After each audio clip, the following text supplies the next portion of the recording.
Hello, my name is Jennifer. I make Philippine Travel Updates. Our first video update for 2022. Yan, did you guys jump last evening sa New Year's Eve? For foreign nationals watching, we have this belief, Filipinos, that whenever there's a new year at 12 a.m., when the clock hits 12 a.m., you have to jump so you will grow taller. Anyways, let's start our update with Philippine Airlines. Philippine Airlines exits the Chapter 11 bankruptcy process. Meaning po they're more stable now. Hopefully their schedule will be more reliable na and less cancellations for kababayans and faster processing of refunds.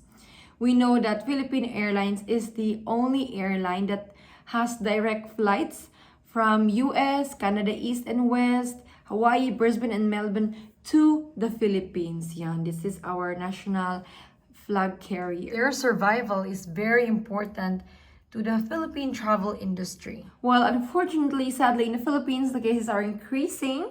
There is an uptick of cases. Really, there is. Today, we reported 3,600, and because of that, in conjunction, the Philippines also reported local cases of Omicron. Yesterday, 3 cases, and because of that, the National Capital Region, with the increased cases, they are put under alert level 3. Is that a lockdown, Jennifer? No. Jennifer, can we still travel to Manila? Yes. Can we still leave out of Manila? Yes. So it's not a lockdown. It's basically just reduced capacity of activities, especially indoor. Now it's now at 30%. Plus, some activities may not be allowed. So for example, karaoke bars will be closed, casinos, fun fairs or perias, contact sports, ganun. Pero yes, you can still travel. It's not a lockdown. So I know we are worried, no, that of course there is expected already. Even DOH already expects this, that there will be an exponential increase of cases in the country. As we've seen in other countries, they have higher vaccination rates than us.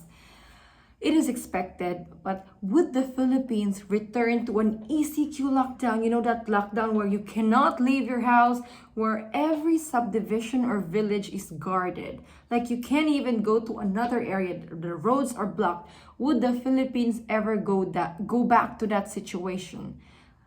You know, guys, in my observation, in my opinion, and even opinion of my family and friends who have been here ever since the pandemic, we don't think that it will go back to that level as our economy cannot afford it anymore. We really, our resources na nga is hirap na nga.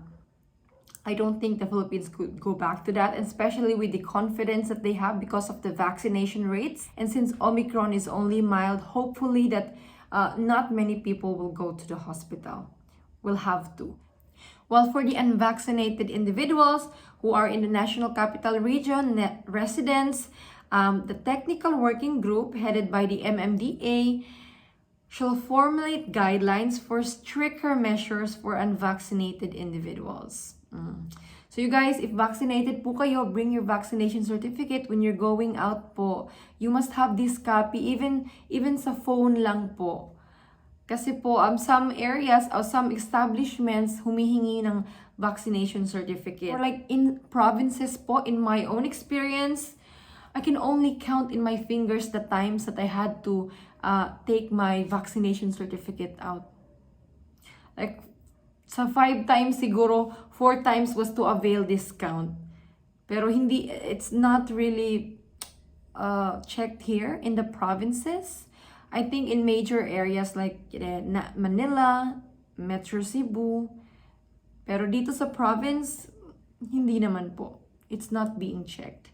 But anyways, you know that issue, you know that quarantine violator. Here we are, guys, following the rules. You know, we've been pushing for shorter quarantine or zero quarantine, and then there's some people pala using connection to skip quarantine. Wow. They're putting a bad name on us, you know, people who are following the rules. Anyways, that hotel, Berhaya Makati Hotel, has apologized to the public for the incident of their guest for allegedly skipping quarantine protocol. According to them, sorry because we failed to stop her. Did she hold a gun? This girl who skipped quarantine already infected 15 people. And because of that, thank you pala sa'yo. Thank you pala sa'yo, Miss Gwyneth, because the National Task Force ordered strict inspection of quarantine hotels after this alleged breach. No, regular and spot inspection. So for you are in quarantine, don't panic if you see police officers roaming around the hallway of your quarantine hotels. That's just inspection. They will conduct this regular inspection and spot inspection in all isolation areas. They are also holding a meeting with the IATF to establish more stringent regulations pertaining to our quarantine. Yan, para hindi na daw malusutan, to prevent the breach. You know what? You should really go after those hotels apparently selling absentee quarantine packages where the traveler don't go to the quarantine hotel, they just go on the 5th day, on the swabbing day, but they don't actually really stay there. Wow. It's very unfair for those who follow the protocols. When it comes to alert level 3, would other areas in the Philippines tighten as well? DOH thinks no. We cannot do that for other regions because the figure shows that only NCR has an increase in cases exponentially. For those who will be applying for 9A visa po, remember that starting today, everyone will have to lodge their application for 9A visa through the online visa application system, this website, yan.